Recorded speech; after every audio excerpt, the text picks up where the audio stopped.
Hi, I'm Professor Jay Zagorsky. Do you know how much labor is wasted in society? You might know how much time you waste watching videos on the internet, but in this video I'll explain an essential statistic for measuring a country's economic health. This vital figure is the unemployment rate, and it tracks the percentage of people who want a job but don't have one.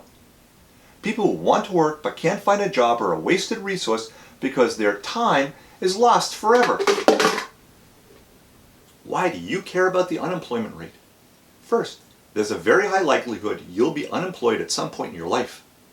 I remember being unemployed when I was younger. The constant rejection from companies was miserable. It was even worse than dating. Second, how much you're paid is influenced by the unemployment rate.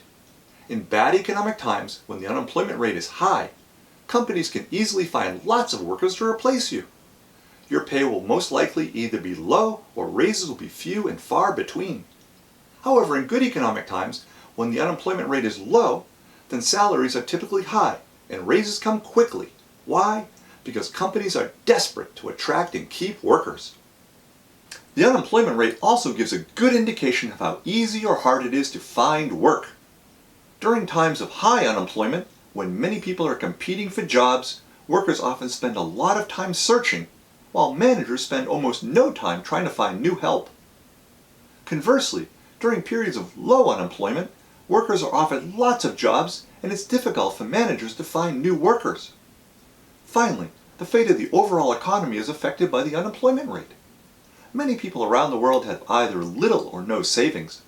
They only spend money from their current income. When more people are working, business sales rise because people have money to spend. When more people are looking for work, business sales fall.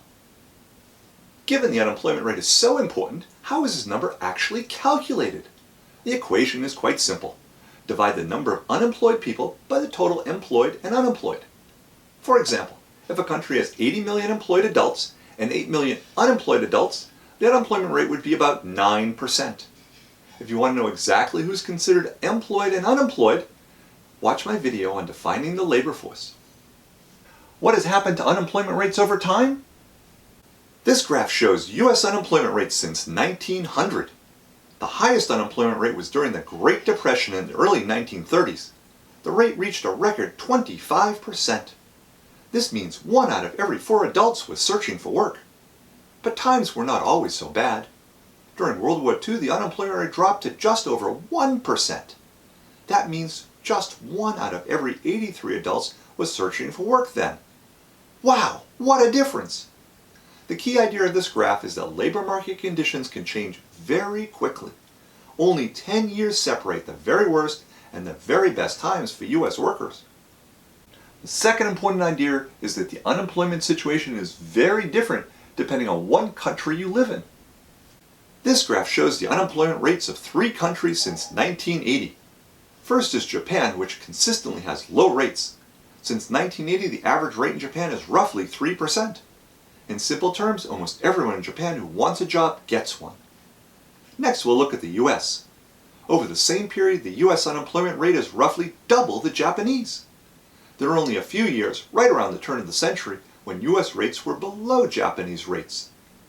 It's tougher to find work in the U.S. than it is in Japan, but it's not impossible.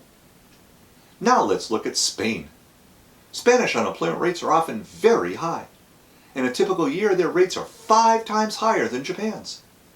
These rates mean lots of people in Spain want jobs but cannot find them. For example, Spanish unemployment rates were roughly 25% in 2013. This means 1 out of every 4 Spanish adults was searching unsuccessfully for work.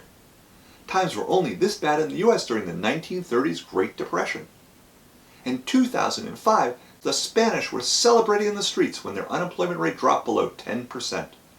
When unemployment rates reach 10% in the U.S., people are just outraged. There are 2 key lessons in this graph. First, countries have wildly different unemployment rates. At the exact same moment, it might be easy to get a job in one place, but really tough in another. So think about moving as an option if it's hard to find work where you currently live.